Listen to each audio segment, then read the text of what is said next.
Next game is the Vikings and the Panthers. The Vikings took this one 21-13. Kirk Cousins, disappointing stuff here. 12 of 19, 139 yards. You love the touchdowns, but 2 touchdowns, 2 interceptions. So the Panthers are like the anti-Titans. The Titans, super vulnerable through the air, super stingy run defense. The Panthers, super stingy pass defense, very vulnerable against the run. So I think that was more what happened here because Alexander Mattison and Cam Akers both had awesome averages.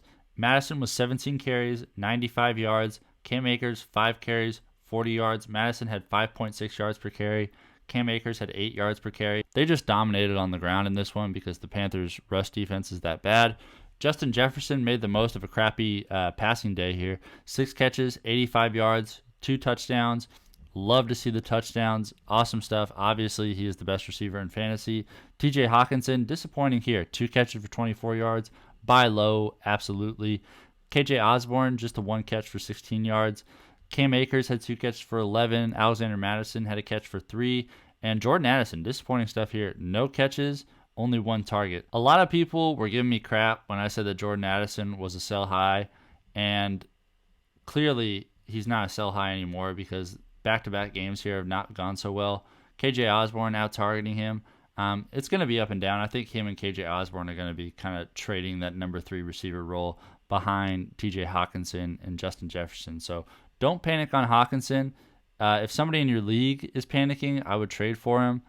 Justin Jefferson, obviously you play him every week. Hold off on playing Jordan Addison. I think Alexander Mattison and Cam Akers, this next game, the carries are going to get closer. I think, Mattison is still going to be the clear RB1, but I think Cam Akers is going to get a little bit more carries. I think it's going to be closer to a 2/3, 1/3 split, kind of like the Falcons are doing right now with Bijan Robinson and Tyler Algier. I think Mattison is going to be the clear RB1, but Cam Akers is still going to get his touches in this offense. And keep playing Kirk Cousins. I think this is more a product of a matchup than anything. For the Panthers, Bryce Young was back. He was 25 of 32, 204 yards, no touchdowns, no interceptions. He has no help at all, no weapons. The offensive line has underperformed. It's going to be a rough rookie season for him, but that does not mean that he is a bad player whatsoever. Just because Stroud and Anthony Richardson are flourishing in their roles doesn't mean that Bryce Young is a huge bust because he was the number 1 pick. Got to be patient with Bryce Young. This situation here is not ideal for any quarterback, and I think a quarterback as good as Young, as poised as Young, performing like this is just kind of proof that the Panthers just have nothing to surround him with right now. Chuba Hubbard led the way for all rushers. He had 14 carries for 41 yards. Miles Sanders playing through a groin injury in this one, just the 13 carries for 19 yards. Don't panic on him. Like I said, that's a product of the injury more than anything. I don't think Chuba Hubbard is taking over this backfield. Bryce Young had 2 carries for 10 yards. Laviska Shenault had a carry for 7, and Adam Thielen had a carry for 6.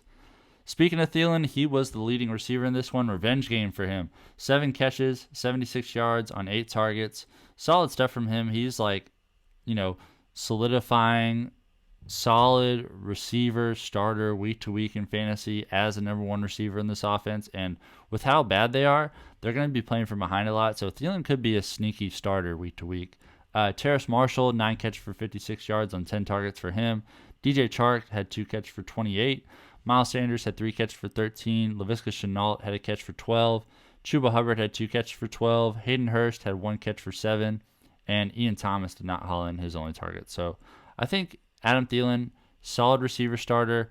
Don't panic about Miles Sanders. He's absolutely a buy low right now because he was playing through that groin injury. He almost missed with that groin injury too. So huge buy low opportunity there. And this is not going to be the season for Bryce Young. I think he's more of a dynasty play right now.